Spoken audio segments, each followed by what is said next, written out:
जे टाइप के माहौल बन गए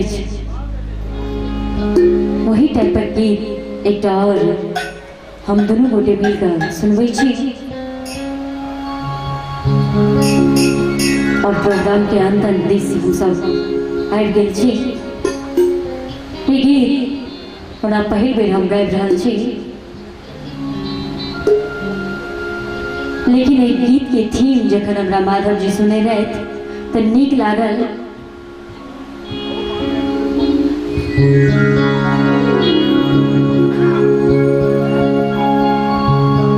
कोना कर छोड़ दे लगा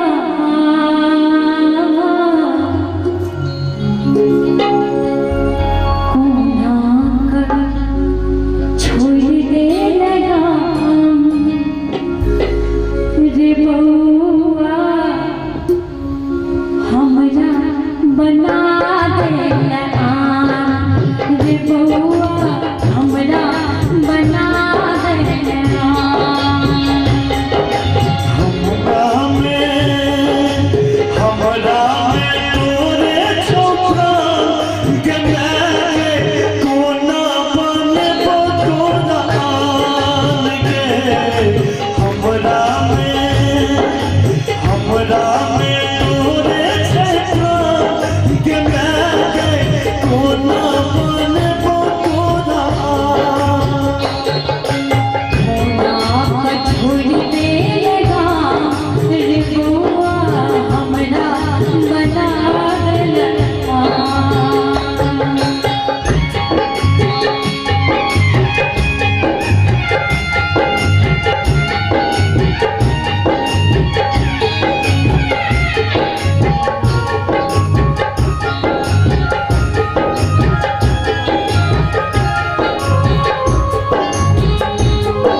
संगे रखी है ने मोन में कनियों गले से फिर दिन दिन भगवान के मैं कोना बनबो कोना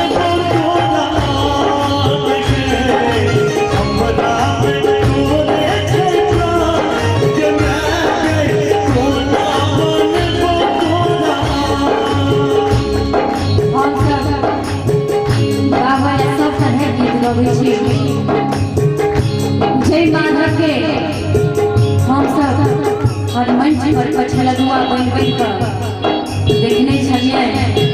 आयु माधव कोनो परिचय के मोहताज नहीं है, अपना बल पर हर मंच के गिरा कर अबै छै। आई पहले कोनो भी सहगायक संगे गाबै हमर आत्मा एकदम से द्रवित हो गए जे हमरा बुझाइए आज तक के लाइफ में डुएट सॉन्ग गाबै एहन कम मिलल है।